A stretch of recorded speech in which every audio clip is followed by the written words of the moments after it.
Hello बच्चों, let's see this question and here this question say which form of power sharing is most commonly referred to as federalism। यानी कि question आपसे बोल रहा है कि फेडरलिज्म में जिसमें पावर को डिस्ट्रीब्यूट किया जाता है उसमें जनरली पावर कैसे किस फॉर्म में डिस्ट्रीब्यूट की जाती है, किस फॉर्म में बांटी जाती है, शेयर की जाती है power among the different political bodies. ये आपसे इस क्वेश्चन में पूछा जा रहा है। तो ऑप्शन देखते हैं क्या क्या बोला हुआ है। एक तो horizontal power, horizontal division of power.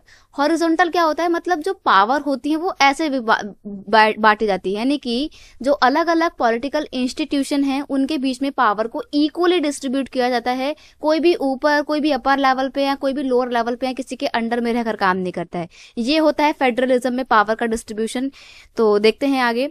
Next आपका ऑप्शन है वर्टिकल डिवीजन ऑफ पावर, यानी कि पावर का जो डिवीजन होता है ना वो ऐसे कुछ ऐसे होता है, यानी कि सबसे पहले एक हायर अथॉरिटी होगी, फिर उसके अंडर में रहने वाली एक लोअर अथॉरिटी होगी, फिर उसके अंडर में रहने वाली एक और लोअर अथॉरिटी होगी, और अगर और नीचे कोई अथॉरिटी है तो फिर वो और नीचे होगी। तो पॉलिटिकल डिवीजन जो है ना वो ऐसे ऐसे होता है और हॉरिजॉन्टल ऐसे ऐसे होता है।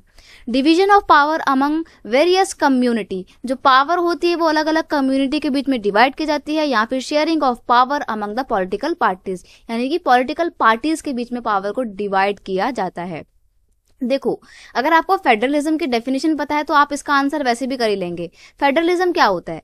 फेडरलिज्म फॉर्म ऑफ गवर्नमेंट होती है, एक ऐसी फॉर्म ऑफ गवर्नमेंट होती है जिसमें पावर को अलग अलग ग्रुप के बीच में डिस्ट्रीब्यूट किया जाता है, और अलग अलग ग्रुप के बीच में डिस्ट्रीब्यूट किया जाता है तो वो वर्टिकली जो है डिस्ट्रीब्यूट किया जाता है, ना कि हॉरिजॉन्टली।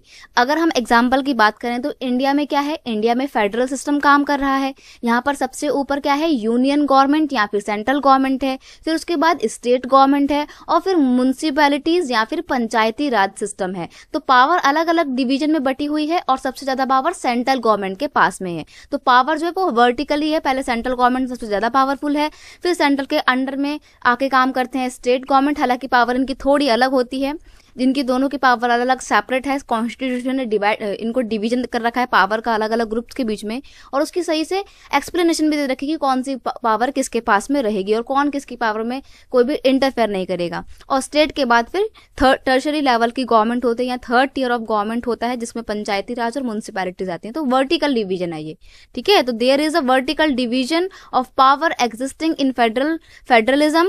फेडरलिज्म का मतलब क्या होता है? It means power is shared among the different level of government. अलग अलग लेवल, अब लेवल वर्ड का नाम आ गया तो इसमें आप वैसे भी समझ जाएंगे, लेवल आ गया तो लेवल तो ऐसे होंगे नहीं, लेवल तो हमेशा ऐसे होंगे। जब आप गेम खेलते हो तो पहले एक लोअर लेवल होता है, थोड़ा आसान होता है, फिर थोड़ा टफ होता है, तो वर्टिकल डिवीजन होता है। ऑप्शन सेकंड आपका यहाँ पर बिल्कुल सही आंसर है।